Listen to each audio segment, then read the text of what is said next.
Naxçıvan şəhər İcra Hakimiyyətinin və Naxçıvan Dövlət Universitetinin təşkilatçılığı ilə 27 sentyabr anım gününə həsr olunan dəyirmi masaj keçirilib.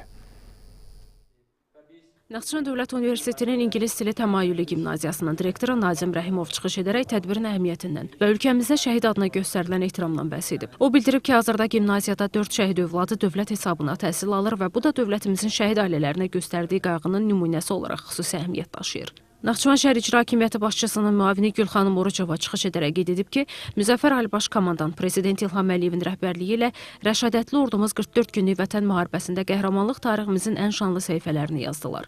Qısa müddət ərzində sarsıdıcı zərbələrlə düşməni doğma torpaqlarımızdan çıxaran cəsur vətən övladları ölkəmizin ərazi bütövlüyünün təmin edilməsi yolunda böyük qəhrəmanlıq, vətənpərvərlik və fədakarlıq nümunələri ortaya qoydular. Şəhid Raqib Hüseynovun anası Rəna Hüseynova çıxış edərək Azərbaycanın qalib olduğu haqq savaşında şəhidlərimizin unudulmaz fədakarlığından, qəhrəman övladının şücaətindən fəxarətlə bəhs edib, onunla bağlı xatirələrindən danışıb. Qeyd olunub ki, belə görüşlər şəhidlərimizin ruhuna ehtiramın, həmçinin yeniyetmə və gənclərin qəhrəmanlarımızı daha yaxından tanıması, onların vətənpərvərlik ruhunda tərbiyəsi baxımından mühüm əhəmiyyət daşıyır. Naxçıvan Muxtar Respublikası Ali Məclisinin deputatı, Naxçıvan Qaziləri İctimai Birliyinin sədri, ehtiyatlı olan mayor Təbriz Zeynalov keçdiyi döyüş yolundan və vətən müharibəsində Azərbaycan oğullarının qəhrəmanlığından ətraflı danışıb. Digər çıxış edənlər şəhid ailələri ilə işin təşkili sahəsində və Naxçıvan şəhərində şagirdlərin vətənpərvərlik ruhunda tərbiyəsi istiqamətində görülən işlərdən bəhs ediblər. Həsən Məmmədov, xanım Rüstəmzadə, Samir Mehdiyev, NTV Xəbər.